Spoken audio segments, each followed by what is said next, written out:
So my buddy today, he was like, we need to go to Super Grand Buffet, Phil. And I was like, that's awesome. I love Chinese food. And he was like, yeah, they're reopening. And I was like, reopening?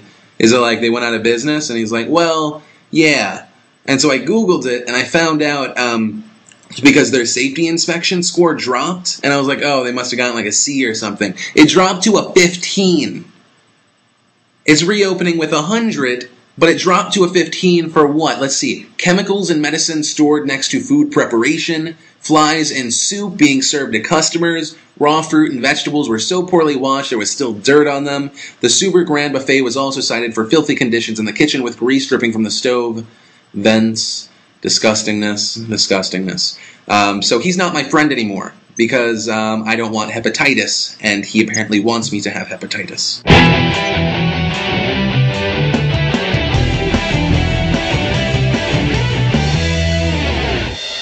It's Wednesday, July 30th, 2008, and last night I did a horrible thing that I feel disgusting about, and I kind of just got to get off my chest.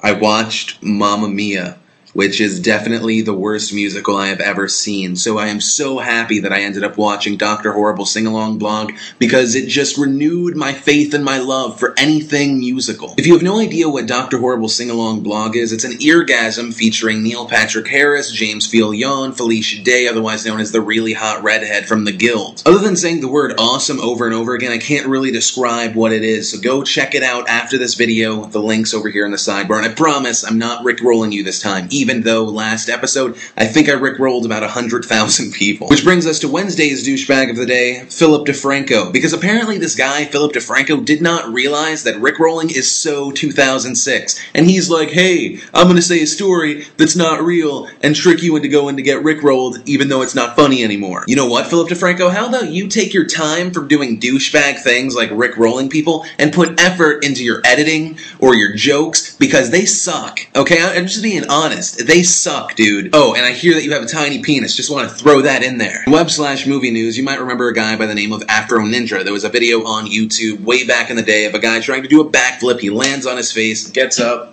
moves his hands like this, stumbles off screen. Apparently that guy's gonna take his 15 seconds of fame and is making an entire movie based off that. At first I was gonna bash this movie because obviously the premise sounds ridiculous. But then at the same time, if movies like Meet the Spartans can somehow entertain certain people that I'm glad I don't know, then maybe this movie will do rather well. Also, on a side note, if you did in fact like Meet the Spartans, please open your car door and slam it against your head over and over again, because one, maybe it'll fix it, or two, you will often yourself and my tax dollars will not have to go to your welfare check anymore. One of the best things about the internet, other than pornography or being able to download lots of pirated music and TV shows, is the fact that you can remain anonymous and comment on things. So that means that people can say things that are normally trapped in their brains and they're too scared to say, but they can say it on the internet because they're not pussies on the internet. Because it's not like they're going to say something and get a punch to the face like they normally would. So while this is also a great place for free speech, it also allows lots of hatred to go around, and I hate Jews because they have big nose. That hurts my feelings, okay? But the reason I mention this is because female students at Yale University have been slandered and ridiculed, and pretty much as much hate speech as possible has been directed towards them on a website called AutoAdmit. On the website, there's plenty of forums that have things like, oh, these skanks, these sluts, I'm gonna sodomize these girls, which,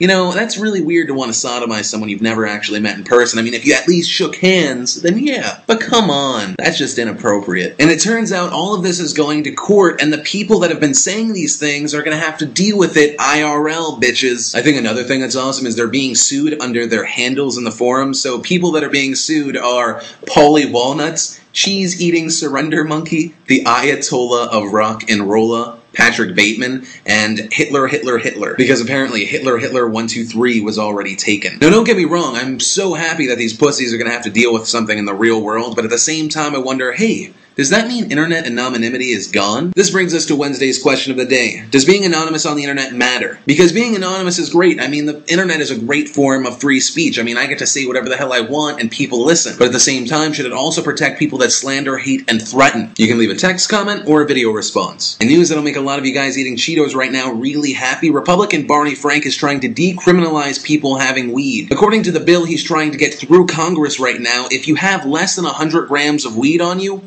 not illegal. A lot of what he says makes sense because they don't arrest and jail responsible drinkers. Why should they do the same with people that smoke marijuana? They do arrest and jail people that drive while drunk, and I imagine they would want to do the same thing if you were high and driving. So the thing is, why should the federal government be allowed to penalize you for doing something in your spare leisure time when it's not hurting anyone? But that's all that really mattered to me this Wednesday, July 30th, 2008. My name's Philip DeFranco. Oh, and to my Toronto viewers, I'm going to be there from the 7th to the 11th for the Toronto gathering on 888 and 898. So if you have a good idea of what I should do when I'm in Toronto, email me at sxephil@gmail.com.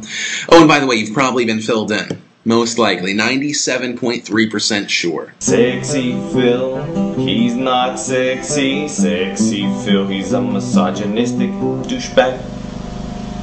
And you know it.